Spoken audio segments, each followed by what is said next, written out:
glories to assembled devotees. All glories to assembled devotees. All glories, all glories, all glories to Sri Guru and Sri Gauranga, Gaur Hari Bol.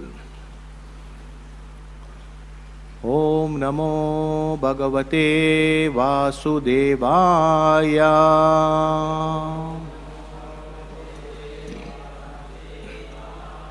Om Namo Bhagavate Vasudevaya.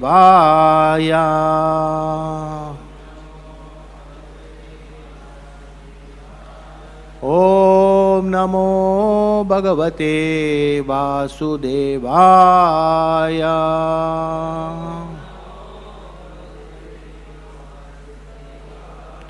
Narayanam Namaskrityam Naram Chaiva Narottamam Devim Saraswatim Vyasam Tato Jaya Mudiraye Nashta Prayeshu Abhadreshu Nityam Bhagavata Sevaya Bhagavati Uttama Shloke Bhaktir Bhavati Naishtaki.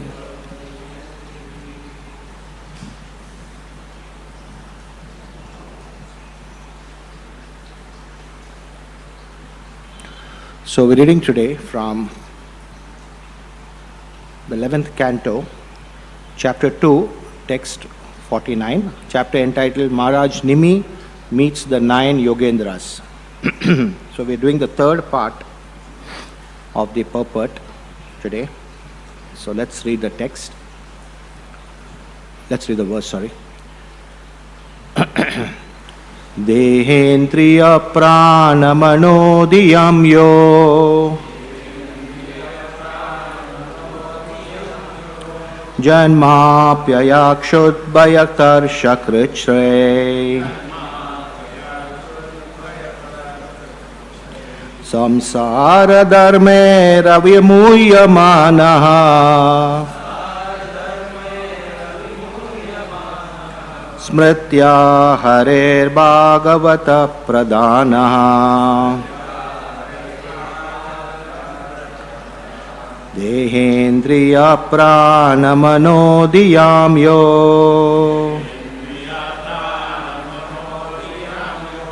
Janmapyayakshut bhayatar shakrichre Samsara dharme ravimuyamanaha Smritya harer bhagavata pradanaha Dehendriya prana manodiyam yo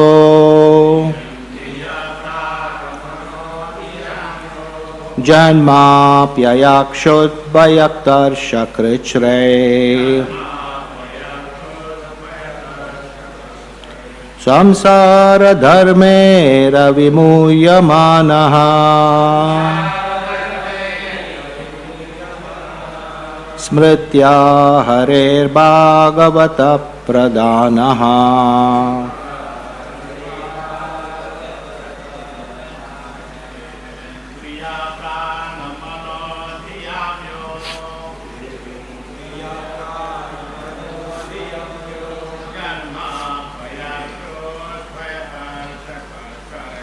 Janmapyayakshut bhayaktar shakrichre Samsara dharme ravimuyamanaha Smritya harer bhagavata pradanaha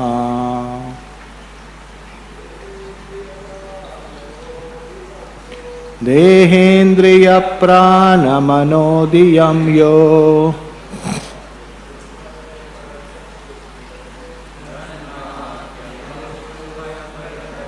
Krichre samsara dharme ravimuyamanaha smritya harer bhagavata pradanaha. Matajis? Word to word translation. Deha of the body, Indriya, senses, Prana, life air, Manaha, mind, Diyam, and intelligence, Yaha, who, Janma, by birth, Apyaya, diminution, Kshut, hunger, Bhaya, fear, Tarsha, thirst, Krichre, and the pain of exertion, Samsara, or material life, Dharme, by the inseparable features, Avimuyamanaha, not bewildered, Smritya, because of remembrance, Hare, of Lord Hari, Bhagavata Pradanaha, the foremost of devotees. Translation by the disciples of His Divine Grace A.C. Bhaktivedanta Swami Srila Prabhupada. Within the material world, one's material body is always subject to birth and decay. Similarly, the life air, prana, is harassed by hunger and thirst. The mind is always anxious. The intelligence hankers for that which cannot be obtained. And all of the senses are ultimately exhausted by the constant struggle in the material nature. A person who is not bewildered by the inevitable miseries of material existence and who remains aloof from them simply by remembering the lotus feet of the Supreme Personality of Godhead is to be considered Bhagavat Pradana, the foremost devotee of the Lord. Purport by disciples of His Divine Grace, A.C. Bhaktivedanta Swami Srila Prabhupada. So we'll read the third part of the purport.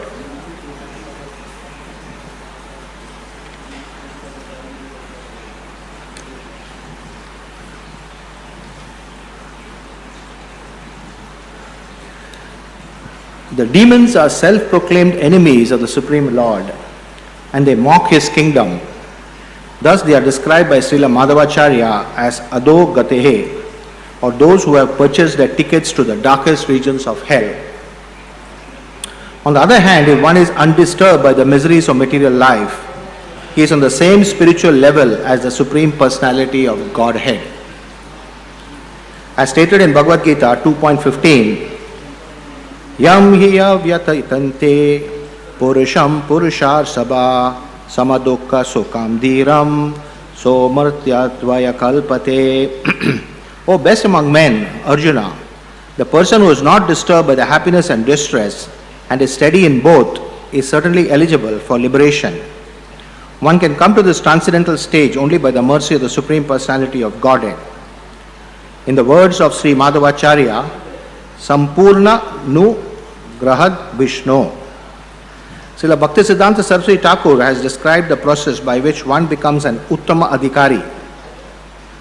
If one is fortunate, it gradually becomes disgusted with the limited vision and activities of the Kanishta Adhikari and learns to appreciate the expanded vision of the Madhyama Adhikari, who is able to recognize that every living entity should become a devotee of Krishna, and that one achieves the perfection of life by following in the footsteps of an Uttama Adhikari, devotee of the Lord.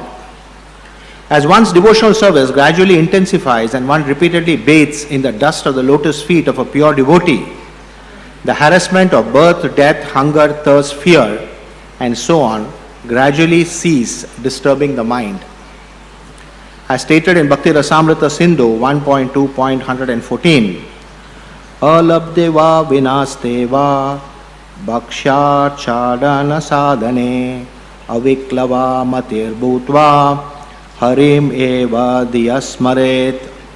Even if a devotee is frustrated in his attempt to eat properly or clothe himself properly, he should not allow this material failure to disturb his mind.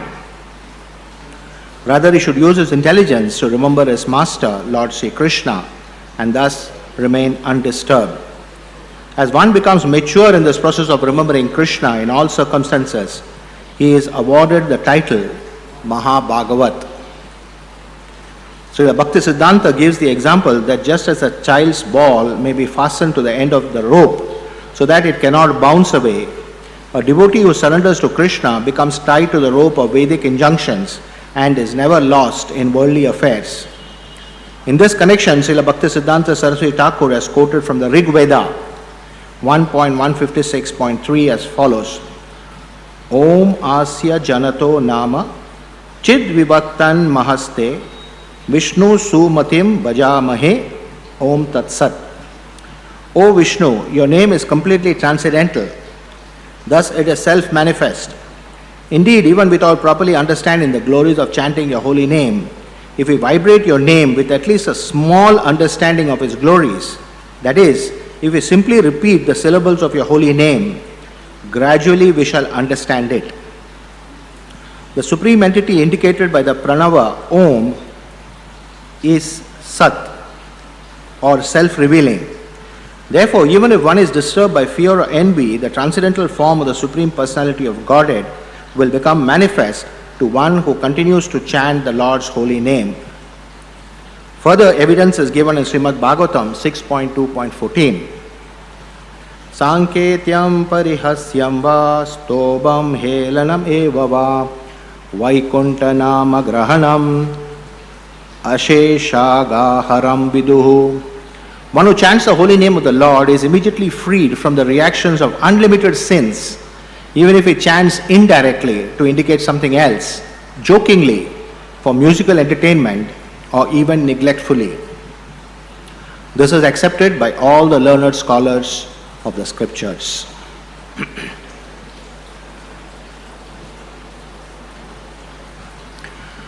Om Ajnanatimirandasya Jnananjana Shalakaya Chakshurun Militam Yena Tasmai Sri Guruve Namaha.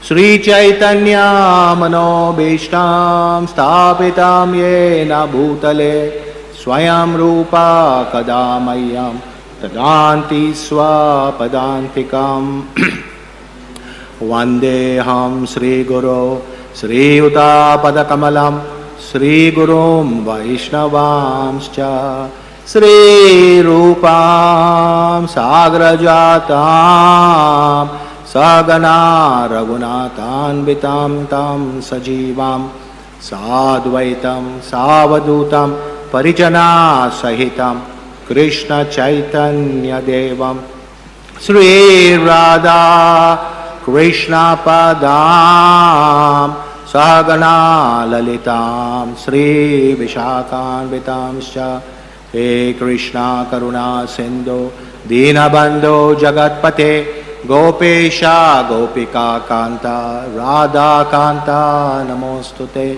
Tapta Kanchana Gaurangi Radhe Vrindavaneshwari Vrishabhanu Sute Devi Pranamami Hari Priye Vancha Kalpatarubhyascha Kripa Sindhubhya Evacha Patitanam Pavanebhyo Vaishnavebhyo Namo Namaha.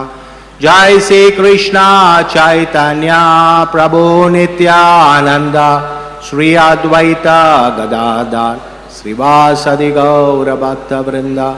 Hare Krishna Krishna Krishna Hare Hare Hare Ramo Ramo Ramo Hare Hare.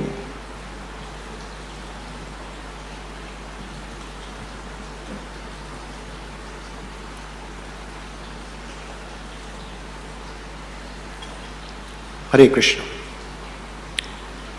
So we are continuing discussions between Maharaj Nimi and the Nava Yogendras, and we have now come to the answer to the second question raised by Maharaj Nimi and the reply to that by Havir, one of the Nava Yogendras. And we see that these instructions that are given by the Nava Yogendras are so important. that the disciples of Srila Prabhupada have thought it appropriate to give such an elaborate purport on each and every verse. And I remember once I was sitting in a class of His Holiness Jayadvaita Swami, and Maharaj was mentioning that throughout the Srimad Bhagavatam, Srila Prabhupada would refer to the commentaries of the previous acharyas and then give his Bhakti Vedanta purports. And wherever the commentaries would be elaborate, then Srila Prabhupada would also give an elaborate purport. But where the commentary was very brief, Srila Prabhupada would not step over the acharyas and give a long purport, but just give a very short purport.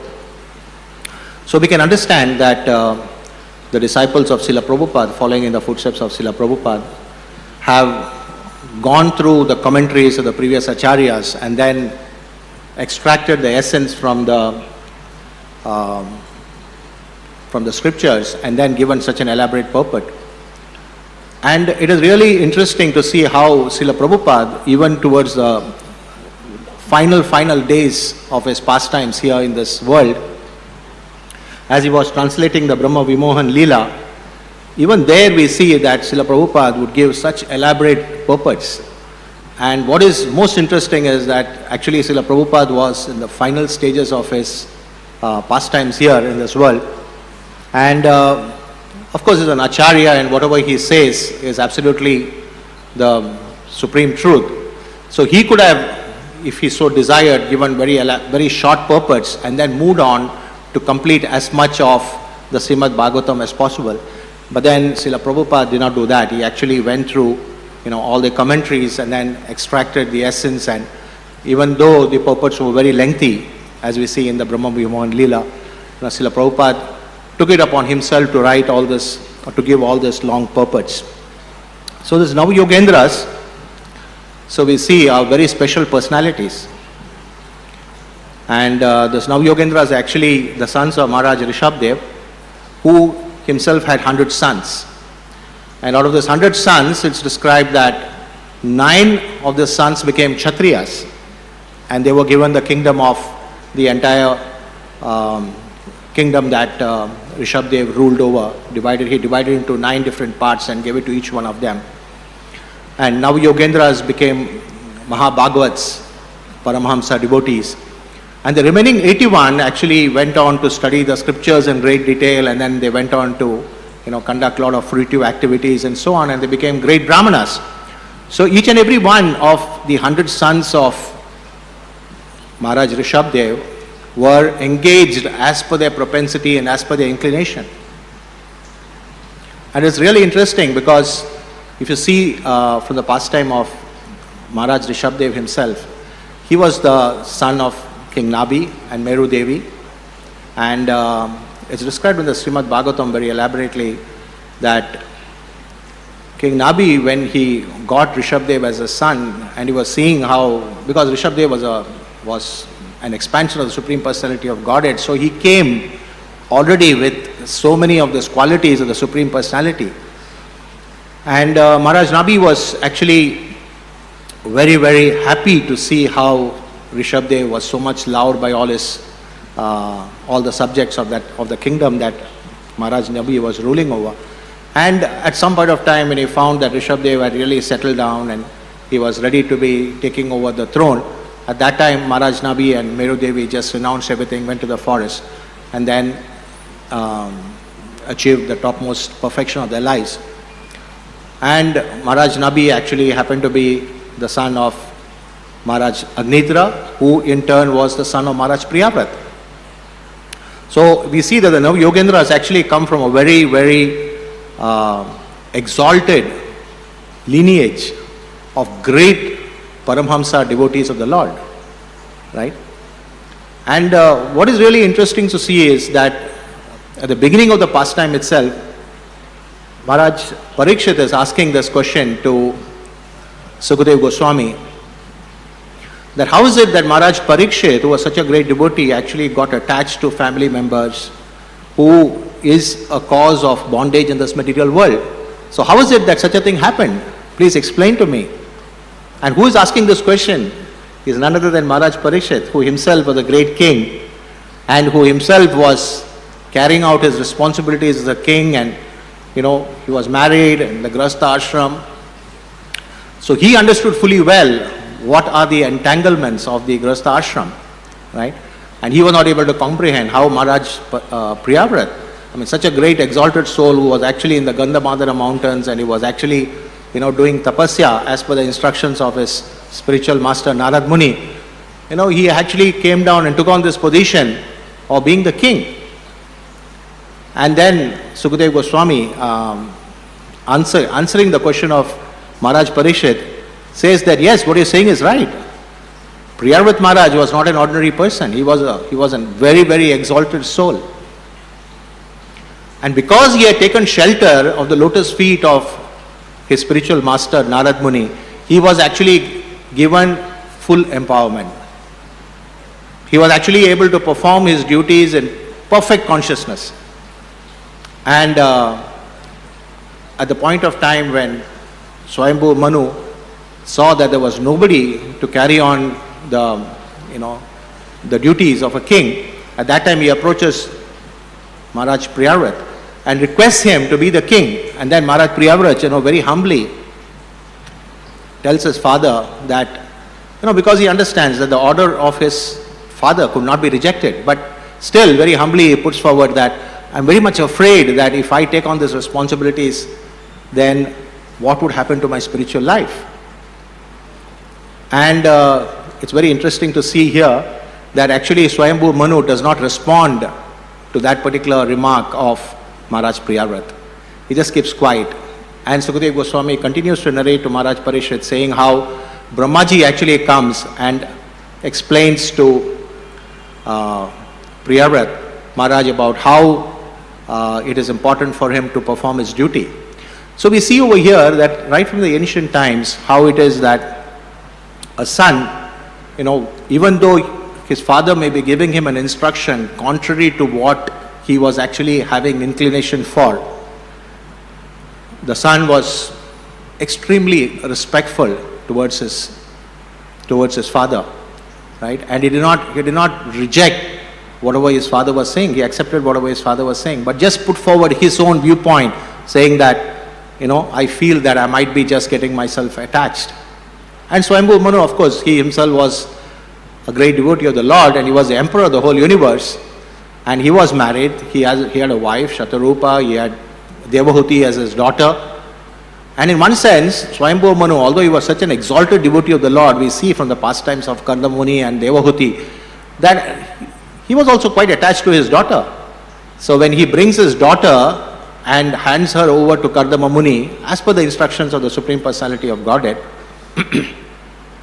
at that time when he is parting from his daughter, it's very nicely explained in the Srimad Bhagavatam that as a father, who is handing over his daughter into the care of his son-in-law. So here, although he is a great devotee, Mahabhagavat, Paramamsa devotee of the Lord, still, that affection that is there in his heart came out, and actually he started shedding tears because he could see that there was an imminent separation that was coming out between him and his daughter. So Swayambhu Manu was an exalted devotee, but he was also, entangled with all the material obligations of an emperor. So he, wanted Priyavrat to take over the responsibilities, and as it is explained, why he wanted to take over the responsibilities was because he had sufficient to do with the material world. And he understood that the material world, one cannot continue to prolong one's connection with the material world. At some point of time, we have to give it up. Because the material world is a source of bondage, whoever you may be in this material world. Right?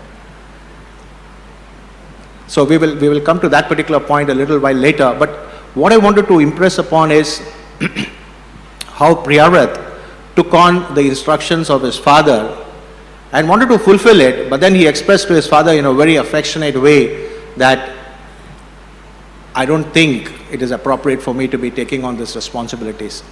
And if one sees the present generation, how they take on the instructions of their parents and how they are ready to follow the instructions of their parents. Till about 50, 60 years back, I remember when I was a child, our parents or our grandparents were considered, they were our authorities, and whatever they said was absolutely the last word. And there was no question of us in any way or form going against what they said. But today, the present generation somehow considers it absolutely a norm not to be listening to their parents. Right? It's just a norm.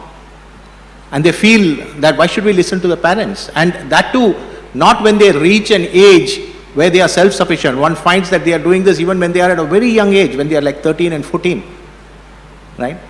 When they are still dependent on their parents, they feel that there is no need for us to listen to our parents. And why does one see such a behavior in the children? Right? If it is not actually the fault of the children, it is actually the fault of the parents. Because the parents themselves are leading a life of such a nature, they are themselves trying to gratify their senses to such an extent that the children are seeing that the fathers are no longer role models. Why should I listen to my parents? Because my parents, after all, are engaged in trying to gratify their senses. So in what way my behavior is different from what my parents are doing? Right? So this is the questions that they ask there. And invariably, the parents, they try to put pressure on their children, trying to make them to be what they are not being. And now particularly we are going through this season of examination results, and we are seeing in the newspapers there's so many instances of children who are committing suicides or running away from home. And why are they doing this? It's only because this is such a huge amount of pressure that is being put upon them by their parents to be what they are not wanting to be. Right? And somehow the educational system that we have in India is such that, everything is dependent on a few hours. Your entire year's effort is all decided by a few hours, sometime in the month of June, around this time of the year. And if for some reason you're not able to make it, then you have to waste 1 year. And more than anything else, because the parents have such an undue expectation from the child, when the child is not able to meet the expectation of the parents, then the child becomes completely frustrated. And you see that there are so many of this examples of suicides, and where the children leave home and get away from the clutches of their parents. So from this pastime of Maharaj Rishabdev, where he had 100 children, we can see very, very wonderful example of how Maharaj Rishabdev allowed each and every one of his 100 children to do exactly what they wanted. There was no pressure. It is not as if the Nav-Yogendras, the nine sons of Rishabdev, who became this Bhagavad Paramahamsa devotees, they were told by Maharaj Rishabdev to become Nav-Yogendras. No, it's just that they had this natural inclination. And it is so unfortunate that even in our association, in our society, we see sometimes where the children are put to such undue pressure by their parents. So on the one hand, we have out in the material world where the children are put to undue expectations and pressure in order to perform well in their examination and become, somebody great in society. At the same time, sometimes we see in our own community of devotees that parents sometimes put such undue pressure on the child to become a devotee. Right? And it is so difficult for us to see sometimes when the child is brought very small, maybe 3 or 4 years of age, the child comes into a satsang, and then, the parents very proudly, they tell the child, chant Narsingha prayers, or chant some other prayers, or chant the shloka, right? Not understanding how much pressure this is putting on the child, right? Just imagine if one of us were asked to come before a group of Srila Prabhupada's disciples and we were told, give a Bhagavatam class, right? What would be our situation at that particular point of time? This is exactly what the child is also going through when it is told to come before a group of adults and told, just sing Narsingha Aarti or say some shlokas. The child is really put to so much of intense pressure. And gradually over a period of time, we'll find that this child actually, he doesn't want to come anymore into the association of devotees. It's so unfortunate. We are of course very well-meaning, we are trying our level best to make our child into a devotee, but we have to understand that our child is coming with its own karma. It is of course our responsibility to try and connect him to Krishna consciousness, try and connect him to the association of devotees, but beyond that, how much can we pressurize the child to become a devotee? It's actually violence to be doing this. Because over a period of time, when the child feels so much pressure to perform in the association of devotees, that he just loses the taste. And in fact, he hates the association of devotees. And he tells his parents, at the point of time when he is in a position to rebel, which is around 15, 16 years of age, he tells his parents that, I'm sorry, I don't want to come anymore to a satsang program. And who has made this? Who did this to the child? It's us, parents. Putting that child under so much of pressure, putting him in a box and having so much of expectations from him.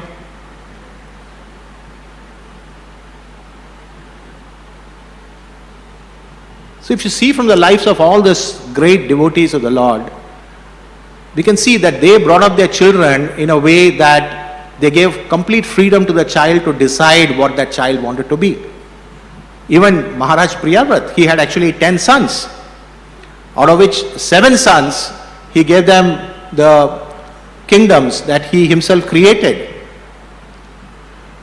And then 3 of his sons became Mahabhagavat devotees. And then through another wife, he had actually 3 sons who later on became 3 Manus. So, these are just some examples in the scriptures of the devotees of the Lord who allowed their children to somehow or the other create their own future. And this is very, very important for us, particularly Grahasthas, in the association, in a society like ISKCON, where we are bringing up our children, and of course we all would like our children to become Mahabhagavats like this Navayogendras. Why not? Right? But Srimad Bhagavatam explains so vividly through the pastime of Prahlad Maharaj. So what is it that the benediction that is given to Prahlad Maharaj? That 10 generations of your family before and after will go home back to Godhead. Right? So that's the benediction that is given to any practicing devotee. So why can't we think that if we become exemplary devotees of Krishna, then our children, grandchildren, great-grandchildren will automatically get the benefit? Why do we not think like that and try to become exemplary ourselves rather than have these expectations from our children that they should become somebody like this Navayogendras?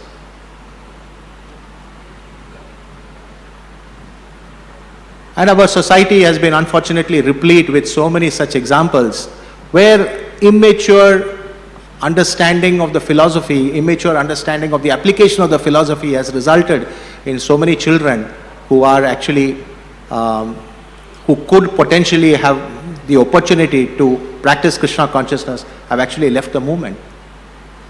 Right? So, very wonderful pastime from where we can learn so many different lessons. So, today is also the disappearance day of Mukunda Dutt, and of course, it's Nan Yatra today. So Mukunda Datta was a very special devotee during the time of Chaitanya Mahaprabhu. It's explained that he was actually a very close friend of Chaitanya Mahaprabhu, Nimai Pandit at that time. And Mukunda would often enter into debates with Nimai. And Nimai had, during the time when he was a teacher of grammar, he had this particular inclination to show off his knowledge. And he would get Mukunda and enter into a debate with him. And invariably, Mukunda would get defeated. And of course, Chaitanya Mahaprabhu and Mukunda were very dear friends. And one very wonderful pastime where Mukunda was actually a very important part of was this pastime where Gadadhar Pandit actually took initiation from Pundarik Vidyanidhi. It was Mukunda who told Gadadhar Pandit that there is this very wonderful devotee of the Lord and I would like you to come and meet him. And Gadadhar Pandit, naturally, because Gadadhar Pandit was a brahmachari, he was in the renounced order, so he was thinking when Mukunda told him that there is this very wonderful devotee, he assumed that this person would be a sannyasi or a brahmachari.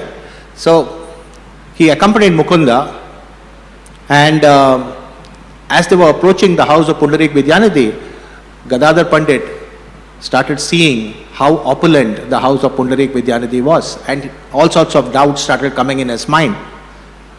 And as they entered into the house of Pundarik Vidyanidhi, Gadadhar Pandit was extremely surprised to see that Pundarik Vidyanidhi was actually lying down on a divan and he was chewing pan. He was very beautifully dressed in silken garments and he had his hair very beautifully combed, and periodically there would be somebody coming in front and showing him a mirror.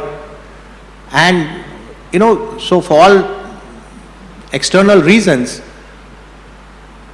Gadadhar Pandit thought that here is a person who is completely attached to material sense gratification. And he was wondering, why is it that Mukunda has brought him to me? I mean, why has Mukunda brought me to him? So he was just not able to comprehend. And then Mukunda, understanding Gadadhar Pandit's heart, suddenly started singing a bhajan from the Srimad Bhagavatam. And as this bhajan was going on, Pundarik Vidyanidhi's entire behavior completely transformed. And Pundarik Vidyanidhi went into such ecstasy that it is described that for 4 hours, Pundarik Vidyanidhi, even 6 men could not hold him together. All his beautiful attire, everything went all over the place. His hair was completely messed up. And he was actually in real transcendental ecstasy.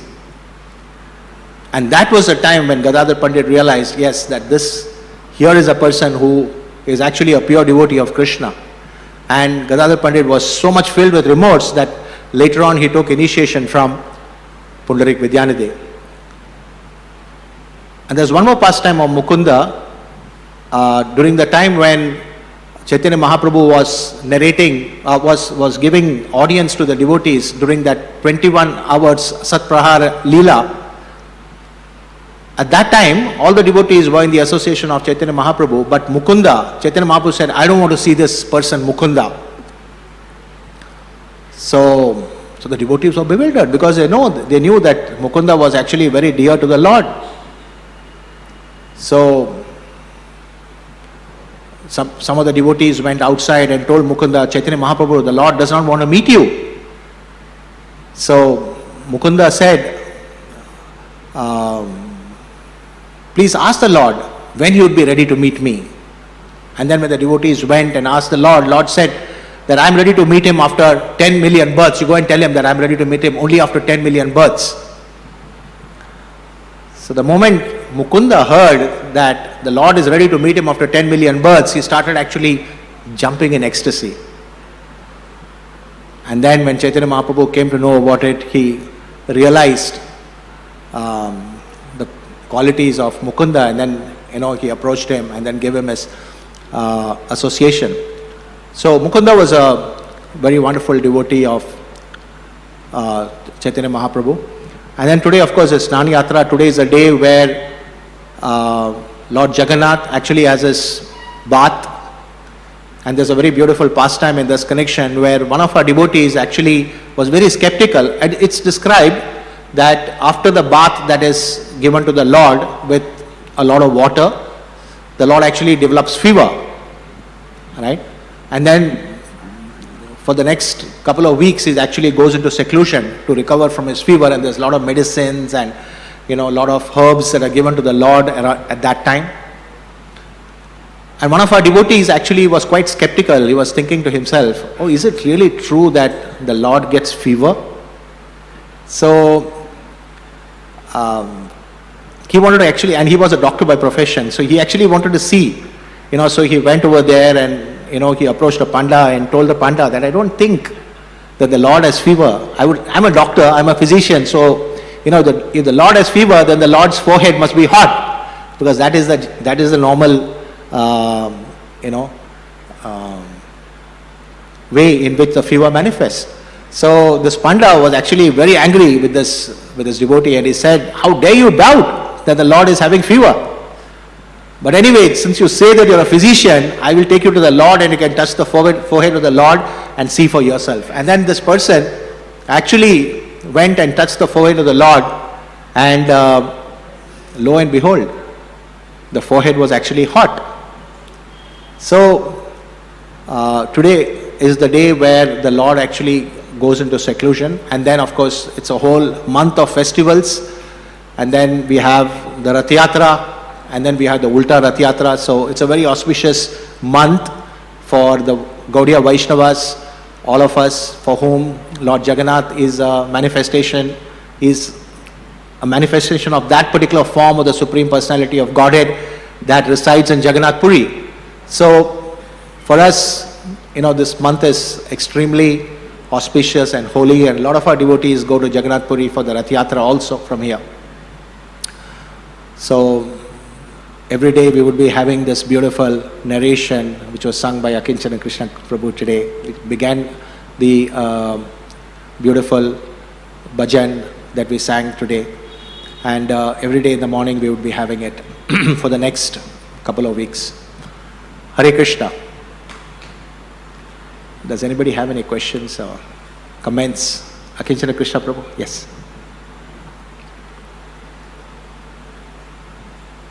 Hare Krishna. As you were saying about children and parents, that how parents may sometimes force the children to do some things. But it is seen that even though the parents may not in a gross way put any pressure on the children, but still the parents have their expectations. My son should, become an engineer, and he should also go abroad, and they may not express it, but amongst their relatives or amongst themselves they may be talking, and that the children are hearing. And even though the parents are not telling the children anything, which is that, they have that expectation, Are dekho, ye padosi ka beta kitna pad likha hai. And then the son, he knows that he's not like that, and he feels very disappointed, and then finally he feels that he cannot match with the expectations of his parents, and then he goes and does something unexpected. So how to in that situation, what do you do? Suppose a parent may not externally or on a gross way put pressure, but still they have that expectations, and that gets known to the children. Children can sense the vibration. So I remember reading a book about 40 years back. So this book was something on parenting, although it was not exactly on parenting. And one of the things that this book was trying to emphasize on was how important it is for us to tell our children that we don't have any expectations from them. Because the nature of parents is that they always, subtly or otherwise, give the child an indication of what is there in their hearts, right? And it keeps coming up periodically. There's no way by which that cannot be done. So, because it's a natural affection of the parents. But in order to counter that book was saying how important it is for the parents to genuinely tell their children that they don't have any expectations from them, and they love the child irrespective of whether the child is meeting their expectations or not. So on the one hand, there is, even though you may not say it very subtly, You may not say it very grossly, that you're having expectations from your child, but from the body language and all that, the child is seeing that. So periodically, if the parents make it a point to tell the child, like you get the child in front of you and have a very loving exchange with him, and then tell him that, my dear son, irrespective of whatever happens, whatever you do in your life, remember one thing, my love for you will be the same.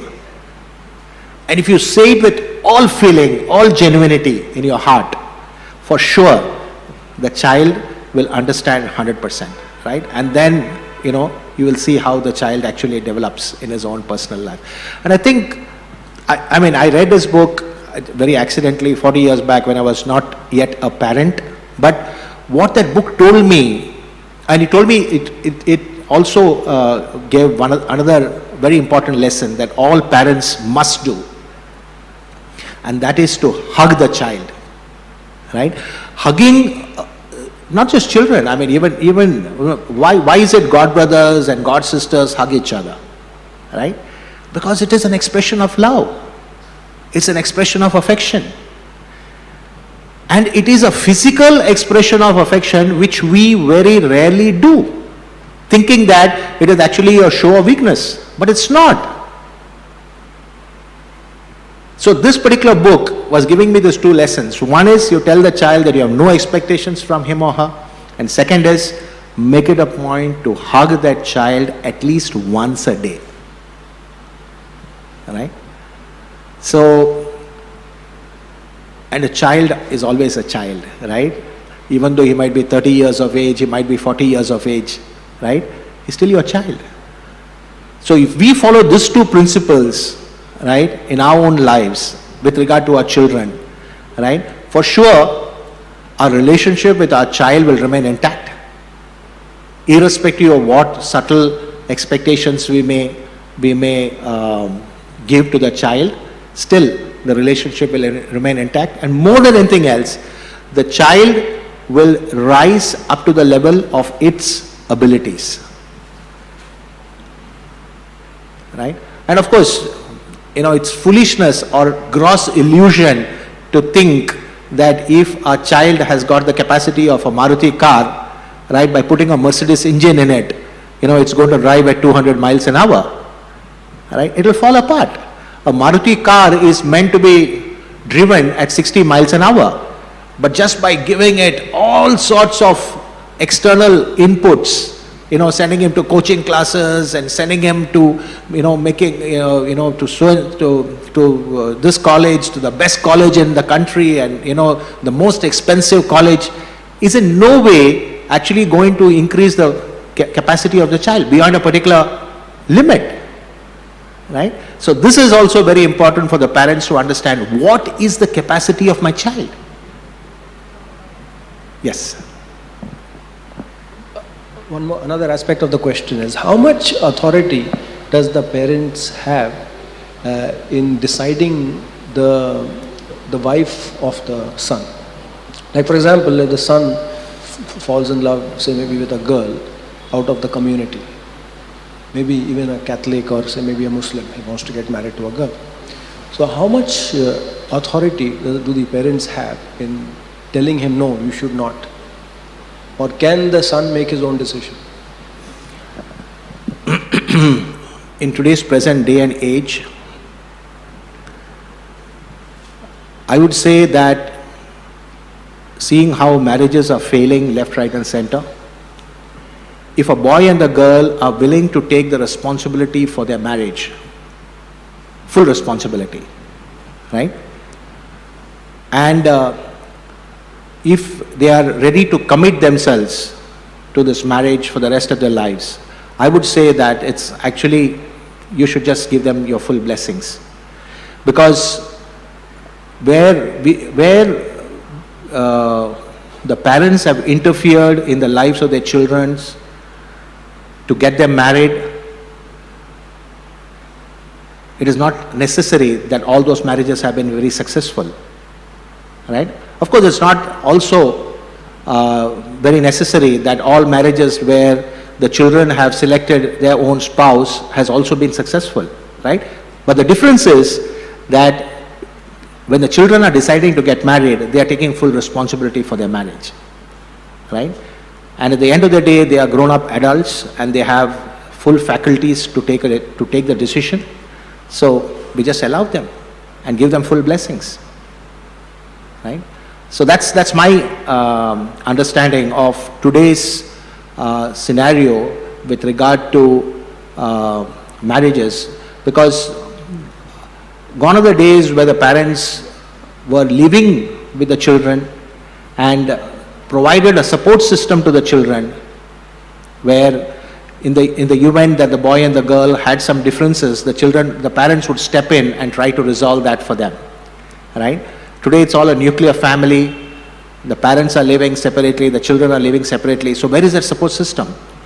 So if the parents are taking the decision for the child, right, and the marriage is successful, wonderful, right? But who made that marriage wonderful? It's a couple, right? The parents have connected the boy and the girl to each other based upon the community, whatever, right? But who worked on the marriage to make it successful? The couple, right? So even in such a situation, that couple had to take the full responsibility for their marriage. So I would say that both are wonderful, both the situations are in a country like India. It's nice to have with the parents, make the marriage of the boy and the girl and provide a support system for the boy and the girl to make their marriage work, right? Or if the boy and the girl were to take their decision on their own and take full responsibility for their decision, both are wonderful. Yes. And third aspect is, suppose that the person who has been selected by the son is totally detested by the parents. And if the parents put a condition saying that if you get married according to how you want, then you will not get a share of our property. Something like that. Is that wrong if the parents do that? I mean, he gives permission to the son that you get married, no problem, but you will not live in the house, you live separately, you will live on your own. Is that right on the parents' side? Can he exercise his right, the parents' right? Because we cannot live with maybe this girl or this, especially if it's a boy marrying a girl, then with this girl in our house, because of our community, are conservative people and they will all oppose. So you live separately, you make your own living, you have got nothing to do with us. You have my blessings, but you be independent. Is that the right thing to do? Can the parents exercise their right by saying like that? Finally, at the end of the day, I would say that the money that has been made by me out of my own hard work, right? What I want to do with that money is my call, right? I may want to give it to charity, I may want to give it to Krishna, right? And if, according to my wisdom, I consider that the person that my son is marrying is actually not a fit person for that person to get married to, right?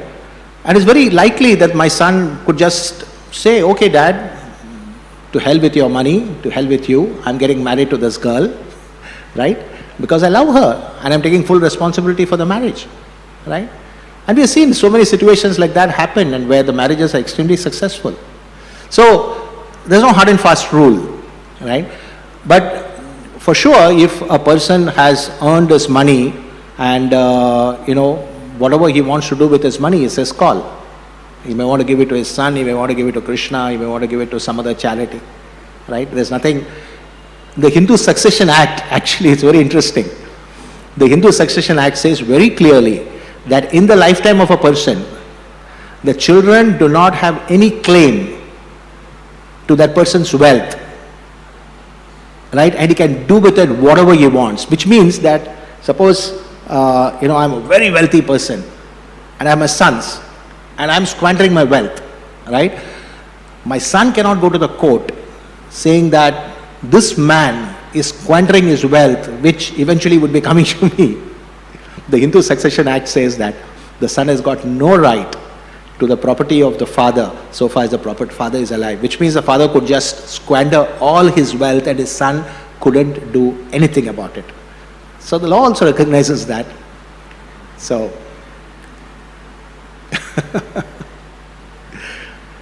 thank you very much. Grantaraj Srimad Bhagavatam ki jai. The question answer session went longer than the class, so it was nice. Haribol.